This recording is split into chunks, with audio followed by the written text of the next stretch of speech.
भगवत गीता के पास आपके हर प्रश्न का उत्तर है। चाहे आपकी कोई भी परेशानी हो, कोई भी इच्छा हो, श्रीमद् भगवत गीता आपके हर प्रश्न का उत्तर देगी। आपकी हर समस्या का हल देती है। चाहे वो परेशानी आपके मन की हो या धन की हो या आपके शरीर की हो या आपके रिश्ते की हो, आपको अपनी हर परेशानी का उत्तर श्रीमद् भगवत गीता में ज़रूर मिलेगा। आज हम उसी भगवत गीता के एक 8 अनमोल उपदेशों को बताएंगे जो आपकी पूरी ज़िंदगी बदल देंगे। बस आप उन बातों को वीडियो के अंत तक ध्यान से सुनिए। जो भी व्यक्ति इस वीडियो को अंत तक सुनेगा, उसे अपनी ज़िंदगी की हर परेशानी का हल ज़रूर मिलेगा। ज़िंदगी में जो कुछ भी चाहिए वो उसे ज़रूर मिलेगा। जय श्री कृष्ण। तो वो होता गीता है का पहले जो हमारी उपदेश तकलीफों है को कि दूर कर दे। जो गीता चला का गया ये है उपदेश है कि कभी उसका अपना दुख फायदा मत करो, उठाने दो। और जो आने वाला है किसी को भी खुद पर उसकी जुल्म बिल्कुल भी मत चिंता करने मत दो, करो। क्योंकि आप जब जितना महाभारत का सहेंगे, युद्ध चल लोग रहा था, आपको उतना तब ही अर्जुन ने और श्री सहने कृष्ण के से लिए कहा कि मजबूर करेंगे। अगर युद्ध हुआ तो गीता का करोड़ों पहला लोग मर अध्याय जाएंगे।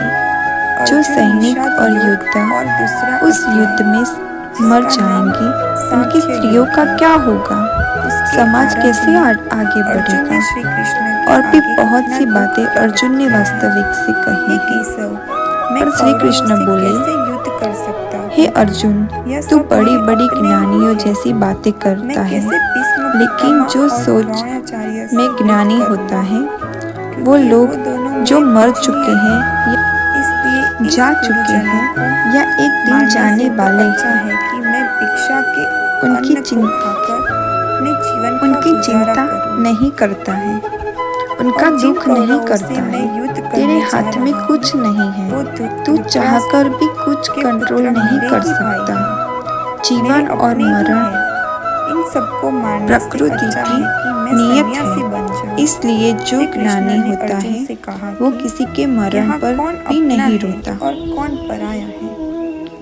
ज्ञानी जो जन अधर्म करता है ना ही उसके बात साथ युद्ध बीते करना हुए कल का तुझे शोक मोक्ष करते और हैं और ना ही मुक्ति आने देगा। वाले कल की चिंता करते हैं। तुम अपने इसलिए इस जो भाव को होने त्याग वाला दो, है वो नहीं होकर तो ही सारा रहता जग है, तेरी निंदा और जो करेगा। नहीं होने वाला है वो भी होकर ही रहता है। इसलिए डरपोक निश्चय कहेगा। जिसको बात समझ में आ अपने जाता है, पराये की नहीं है, जिसकी बात वृत्ति में धर्म आ और जाता धर्म है, की है। उसे बात कभी कोई सही और चिंता गलत नहीं की है। सताती और कोई दुख नहीं जो सताता। गलत को सहेगा हमारे सारे उसका दुख का अंत कारण नहीं ही यही करेगा। है। या तो हम तो जो गलत वक्त करने गुजर वाले चुका है और उसे बल सोचकर मिलेगा। परेशान होते रहते वो हैं, और भी या गलत भविष्य की करेगा। चिंता कर रहे इसलिए मन खुद के को मोह बीमार को कर त्याग लेते हैं। करके गीता तू का युद्ध ज्ञान कर। हमें सिखाता है कि एक और ना कहानी तो भी हम है। बीता हुआ जब कल बदल अर्जुन सकते के हैं पुत्र और ना ही अभिमन्यु आने की वाला युद्ध कल में पर मृत्यु हो कंट्रोल कर जाती है, सकते हैं।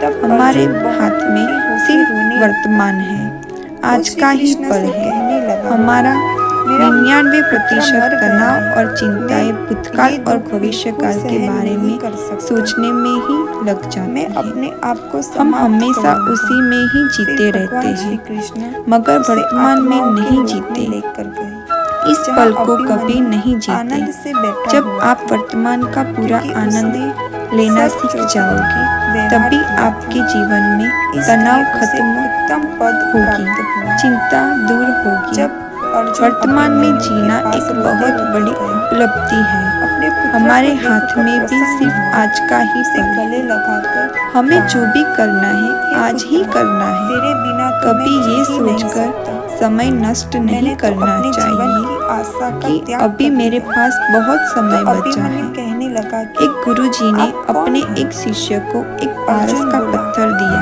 मैं तेरा और पिता वो हूँ। शिष्य बहुत आलसी तू था, मेरा पुत्र है अभिमन्यु। हर काम को कल तो पर टाल अभिमन्यु देता कहने था। लगा कि तो कौन गुरुजी ने पिता उससे और कहा कौन कि पुत्र? मैं तुझे मेरे पारस हजारों का जन्म पत्थर हुए दे हैं। रहा हूँ। किसी जन्म में इस पत्थर आप से मेरे पिता बनते हैं और किसी तू जन्म में लोहे मैं को आपका सोना पिता बनता हूँ। बना सकता है। आत्मा का ना कोई माता होता है ना जब कोई तू पिता लोहे को होता है। स्पर्श करेगा जब अर्जुन ने तो देखा लोहा कि मेरा स्वर्ण पुत्र बन मुझे जाएगा, पहचान ही नहीं सोना रहा, बन जाएगा। तो और यह पारस पत्थर मैं तुझे 1 महीने के लिए दे रहा हूँ। जब 1 महीना समाप्त हो जाएगा तब ये पारस पत्थर मैं तुझसे वापस ले लूँगा। जो बुरे वक्त में जब तक तू इस पत्थर को अपने पास ही रख। गुरु जी की यह बात शिष्य और बाकी बाजार में लोहे खरीदने के लिए गया। बाजार में उस लोहे का रेट बहुत महंगा था। मौत से डरना उसने सोचा थोड़े दिन रुक श्री कृष्ण ने गीता में कहा फिर लौट के मैं यह लोहा संसार खरीदने आऊंगा। मृत्युलोक है, जिसका भी उसकी जन्म बुद्धि हुआ में ये नहीं आया एक कि दिन इस जरूर लोहे को मरता है। सोना बनाकर जिसका मैं आरंभ हुआ बहुत है, अधिक उसका धन कमा अंत सकता अवश्य हूँ। होगा। उसके मन की इसे रोक सुस्ती, नहीं सकते उसके हैं। मन की आलस की वजह जैसे से हम रोज उसने आज कपड़े के काम बदलते को हैं, कल पर वैसे ही डाल दिया। हमारी ऐसा आत्मा करते करते नया पूरा शरीर महीना धारण समाप्त करती हो है। गया। मृत्यु अब गुरु जी ने इस जीवन उस का शिष्य एक के पास नया आरंभ आकर है। पूछा कि इस जीवन का बताओ अंत कितना नहीं सोना है। बनाया। आत्मा कभी शिष्य नहीं बोला मर कि सकती मैंने तो और अभी ना ही सोना इसे बनाना कोई शुरू मार भी नहीं सकता है। किया। लेकिन गुरु जी ने मौत बोला का डर मुझे मनुष्य को वो सबसे मेरा ज्यादा लगा रहता है। पारस पत्थर वापस मौत का दुख भी चाहिए। शिष्य इंसान को बोला सबसे ज्यादा होता अभी है। नहीं, मुझे थोड़ा वक्त एक पेड़ दीजिए, में 2 पक्षियों का मैं थोड़ा एक सोना जोड़ा बनाना रहता चाहता था। हूँ। गुरु जी ने कहा दोनों को यह एक पारस दूसरे से पत्थर प्रेम था। पूरा 1 महीना तुम्हारे पास उन्होंने था, साथ तुमने जीने कुछ मरने नहीं की कसम किया, खाई थी। लेकिन अब एक समय दिन समाप्त वहाँ हो एक चुका शिकारी है। आ ऐसे गया ही हमारा और तीर जीवन है, चलाकर हमारी मादा जिंदगी पक्षी को में, मार दिया। और यह तो समय वो ही पारस अकेला पत्थर है। नर पक्षी रोने लगा हम समय कि के तुम्हारे एक एक बिना पल कैसे से मैं जी पाऊंगा। अपने जीवन को सोना तुम्हारी बना जगह सकते मेरी हैं, मृत्यु आ जाती, लेकिन हमें ये मेरा लगता है जीवन कि हमारे पास बहुत तुमको समय मिल है, जाता। दिन रो जिंदगी जी कर वो लेंगे, विलाप करने एक दिन लगा। जिंदगी में खुश हो जाएंगे, इतने में वो शिकारी लेकिन ने वो तीर दिन चलाकर कभी नहीं दूसरे आता पक्षी को मार और दिया। हम जिंदगी भर भागते गीता में ये रहते हैं, कहानी हमारी चिंता है। करते रहते हैं, हम दुखी होते हम भी रहते रोते हैं, हैं लेकिन जिंदगी जब को कोई मर जीना जाता है। सब भूल जाते हैं। तो क्योंकि इसलिए हमें गीता ये का नहीं पता ज्ञान कि हमें एक ना ये एक दिन सिखाता है हमारे कि जीवन में समाप्त हो आप जाएगा। आज में जीना हम सीखो, भी उसी इस मृत्यु पल के में पेड़ जीना पर सीखो। बैठे। श्रीमद् भगवद गीता का दूसरा उपदेश यही है कि कोई अगर आपका अपना है या कोई आपसे बड़ा है तो उसका अपने प्रति अलग व्यवहार कभी भी सहन नहीं करना चाहिए। यह गीता का उपदेश हमारी जिंदगी में भी जुड़ा है। हम अपने मन की अधिकतर तकलीफों को यह सोचकर जिंदगी भर सहते हैं, ये तो मेरा अपना है, ये तो मेरा बड़ा है, इसको हम कैसे कुछ कह सकते हैं। हम अगर नहीं सहेंगे, कुछ कह देंगे, हमारे रिश्ते ही खराब हो जाएंगे, हमारे रिश्ते ही समाप्त हो जाएंगे।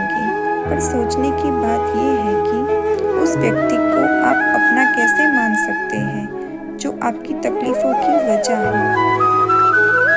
अपना तो वो होता है जो हमारी तकलीफों को दूर कर दे। गीता का ये उपदेश है कि अपना फायदा मत उठाने दो, किसी को भी खुद पर जुल्म मत करने दो, क्योंकि आप जितना सहेंगे लोग आपको उतना ही और सहने के लिए मजबूर करेंगे। गीता का पहला अध्याय अर्जुन निषाद योग और दूसरा अध्याय जिसका नाम सांख्य योग है, उसके आरंभ में अर्जुन ने श्री कृष्ण के आगे अपना दुख प्रकट किया है। हे केशव, मैं कौरवों से कैसे युद्ध कर सकता हूँ? यह सब मेरे अपने ही हैं। मैं कैसे भीष्म पितामह और द्रोणाचार्य से युद्ध करूँगा, क्योंकि वो दोनों मेरे पूजनीय हैं। इसलिए इस गुरुजनों को मारने से तो अच्छा है कि मैं भिक्षा के अन्न को खाकर अपने जीवन का गुजारा करूं। और जिन कौरवों से मैं युद्ध करने जा रहा हूं, वो धृतराष्ट्र के पुत्र मेरे ही भाई हैं, मेरे अपने ही हैं। इन सबको मारने से अच्छा है कि मैं सन्यासी बन जाऊं।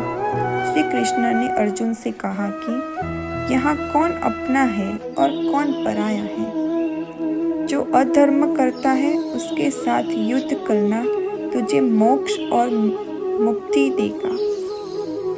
तुम अपने इस मन के भाव को त्याग दे, नहीं तो सारा जग तेरी निंदा करेगा,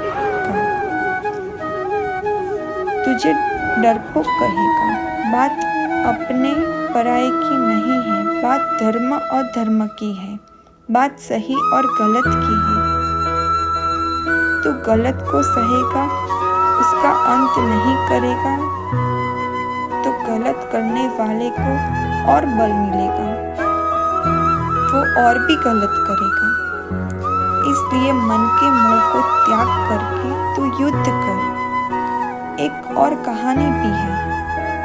जब अर्जुन के पुत्र अभिमन्यु की युद्ध में मृत्यु हो जाती है, तब अर्जुन बहुत दुखी होकर रोने लगता है। वो श्री कृष्ण से कहने लगा, मेरा पुत्र मर गया है, मैं ये दुख बिल्कुल सहन नहीं कर सकता, मैं अपने आप को समाप्त कर लूँगा। फिर भगवान श्री कृष्ण उसे आत्माओं के लोक में लेकर गए, जहाँ अभिमन्यु आनंद से बैठा हुआ था, क्योंकि उसने सच्चोदित व्यवहार किया था, इसलिए उसे उत्तम पद प्राप्त हुआ। जब अर्जुन अभिमन्यु के पास रोते रोते गया, अपने पुत्र को देखकर प्रसन्न हुआ, उसे गले लगाकर कहा, हे पुत्र, तेरे बिना तो मैं जी ही नहीं सकता, मैंने तो अपने जीवन की आशा का त्याग कर दिया। तो अभिमन्यु कहने लगा कि आप कौन हैं? अर्जुन बोला, मैं तेरा पिता हूँ, तू मेरा पुत्र है अभिमन्यु। तो अभिमन्यु कहने लगा कि कौन पिता और कौन पुत्र? मेरे हजारों जन्म हुए हैं, किसी जन्म में आप मेरे पिता बनते हैं और किसी जन्म में मैं आपका पिता बनता हूँ। आत्मा का ना कोई माता होता है, ना कोई पिता होता है। जब अर्जुन ने देखा कि मेरा पुत्र मुझे पहचान ही नहीं रहा, तो उसका सारा मोह खत्म हो गया। इसलिए गीता के इस उपदेश को ठीक से समझ लो कि यहाँ कोई अपना पराया नहीं है।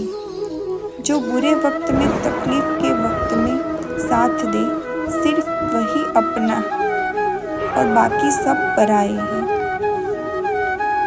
गीता का तीसरा उपदेश यही है कि मौत से डरना बिल्कुल व्यर्थ है। श्री कृष्ण ने गीता में कहा है कि यह संसार मृत्यु लोक है, जिसका भी जन्म हुआ है वो एक दिन जरूर मरता है, जिसका आरंभ हुआ है उसका अंत अवश्य होगा। हम इसे रोक नहीं सकते हैं। जैसे हम रोज कपड़े बदलते हैं, वैसे ही हमारी आत्मा नया शरीर धारण करती है। मृत्यु सिर्फ इस जीवन का एक नया आरंभ है, इस जीवन का अंत नहीं है। आत्मा कभी नहीं मर सकती और ना ही इसे कोई मार सकता है। लेकिन मौत का डर मनुष्य को सबसे ज़्यादा लगा रहता है। मौत का दुख भी इंसान को सबसे ज़्यादा होता है। एक पेड़ में दो पक्षियों का एक जोड़ा रहता था। दोनों को एक दूसरे से प्रेम था। उन्होंने साथ जीने मरने की कसम खाई थी। एक दिन वहाँ एक शिकारी आ गया और तीर चलाकर मादा पक्षी को मार दिया। तो वो अकेला नर पक्षी रोने लगा कि तुम्हारे बिना कैसे मैं जी पाऊंगा। तुम्हारी जगह मेरी मृत्यु आ जाती, मेरा जीवन तुमको मिल जाता। रो रो कर वो विलाप करने लगा। इतने में वो शिकारी ने तीर चलाकर दूसरे पक्षी को मार दिया। गीता में ये कहानी हमारी ही है। हम भी रोते हैं जब कोई मर जाता है, तो क्योंकि हमें ये नहीं पता कि एक ना एक दिन हमारे जीवन में समाप्त हो जाएगा। हम भी उसी मृत्यु के पेड़ पर बैठे हैं, लेकिन शरीर का मिटना हमारा अंत नहीं है। श्री कृष्ण ने अर्जुन से कहा है कि अर्जुन, तेरे और मेरे अनंत जन्म हुए हैं, तुझे कुछ भी याद नहीं है, लेकिन मुझे सब याद है। तो व्यक्ति इस सत्य को समझ ले कि यहाँ इस संसार में कुछ समय के लिए आया हूँ। इसकी जिंदगी में सारे झगड़े, सारे दुख, सारी चिंताएं समाप्त हो जाएगी। जब इस संसार में जाना ही है तो दुख किस बात का। पहले के जमाने में साधु महात्मा लोग पैदल यात्रा करते थे। यात्रा करते करते एक नगर में पहुंचे। वो महात्मा बहुत थक चुके थे। उस नगर में उन्होंने एक महल देखा और उस महल में जाकर विश्राम करने का सोचा और उस महल में जाकर सो गए। जब उस महल में वहां का राजा पहुंचा तो अपने पलंग पर साधु को सोता हुआ देखकर बहुत हैरान रह गया। राजा उस महात्मा से पूछने लगा कि तुम मेरे महल में कैसे घुस आए और मेरे बिस्तर पर कैसे सो रहे हो। महात्मा कहने लगा कि ये तुम्हारा महल है, मुझे तो लगा ये धर्मशाला है। राजा ने कहा कि आपको मेरा महल धर्मशाला कैसे लगा। महात्मा ने राजा से प्रश्न किया कि तुमसे पहले इस महल में कौन रहता था। तो राजा बोला कि मुझसे पहले मेरा पिता यहाँ रहते थे और उनसे पहले मेरे दादाजी यहाँ पे रहते थे। महात्मा ने सिर्फ प्रश्न किया कि क्या तुम इस महल में हमेशा रहोगे या तुम्हारे बाद कोई और रहेगा। राजा ने कहा कि मेरे बाद मेरा पुत्र इस महल में रहेगा।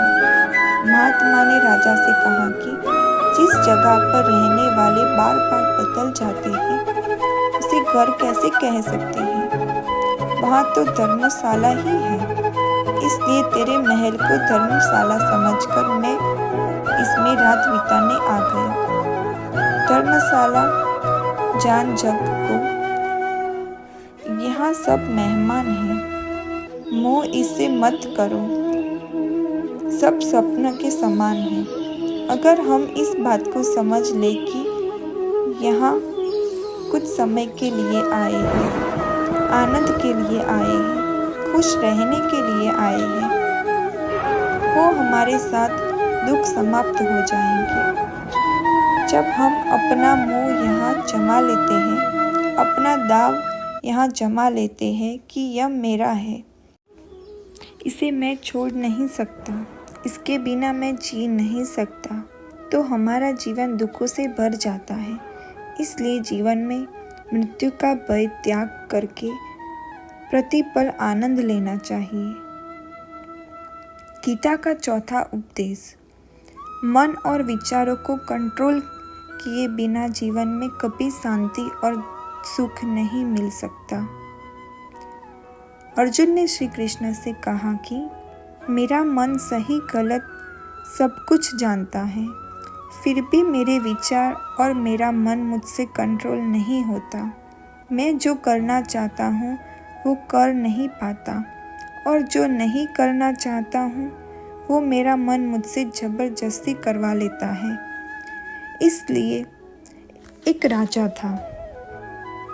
वो राजा बेचैन और परेशान रहता था।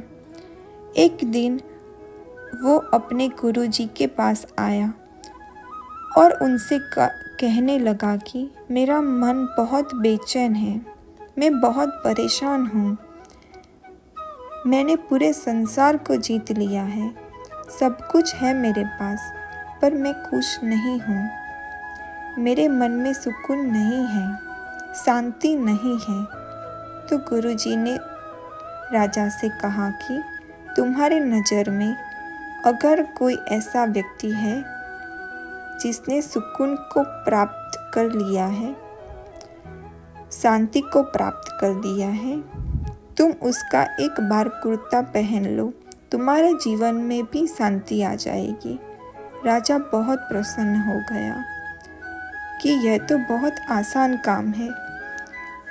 वो अपनी राजमहल में आया और राजसभा में वो सबसे कहने लगा कि आप लोगों में से जिसने भी शांति को प्राप्त किया हो, जिसको भी सुकून मिला हो वो अपना कुर्ता मुझे दे दे, बदले में मैं जितना भी धन कमाऊंगा मैं उसे दूंगा। सब लोग एक दूसरे का मुंह देखने लगे। पैसों का लालच आ गया, लेकिन सबको एक दूसरे की सच्चाई पता थी कि किसी को ज़िंदगी में शांति और सुकून नहीं था। सब अपना सिर झुकाकर वहाँ खड़े रहे। फिर उस राजा ने पूरे नगर में ढिंढोरा पीटा दिया कि जिसको भी शांति प्राप्त हो और सुकून प्राप्त हो चुका हो वो अपना कुर्ता मुझे आकर दे दे।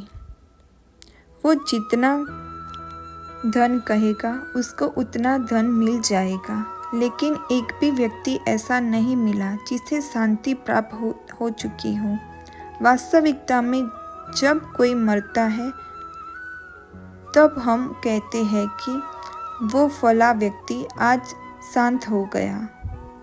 किसी जिंदा इंसान के लिए नहीं सुना कि एक जीता जागता इंसान शांत हो गया।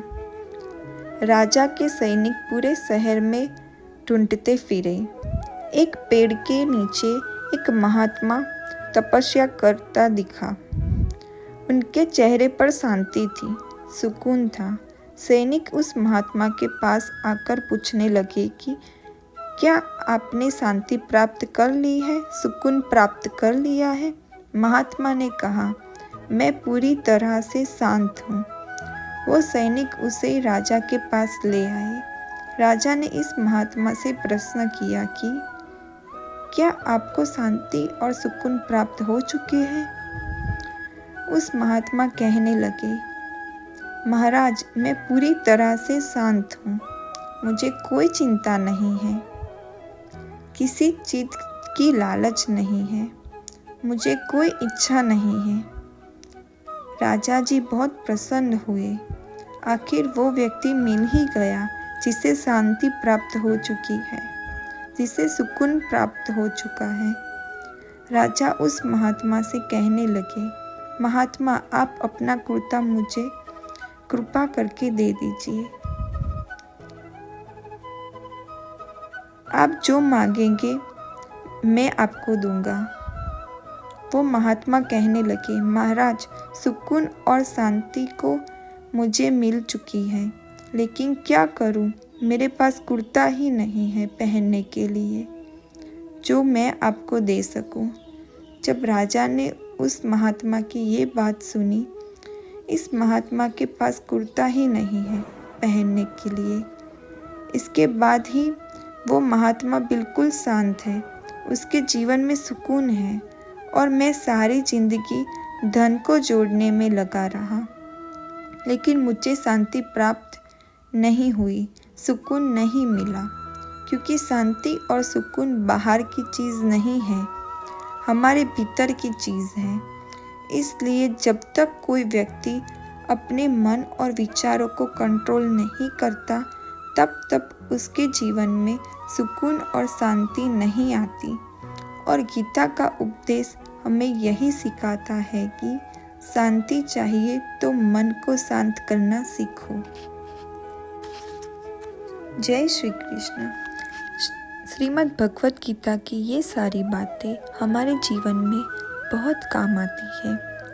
अगर आपको ये वीडियो अच्छा लगे तो प्लीज़ इस वीडियो को लाइक ज़रूर कर दीजिए और कमेंट में जय श्री कृष्णा ज़रूर लिखिए।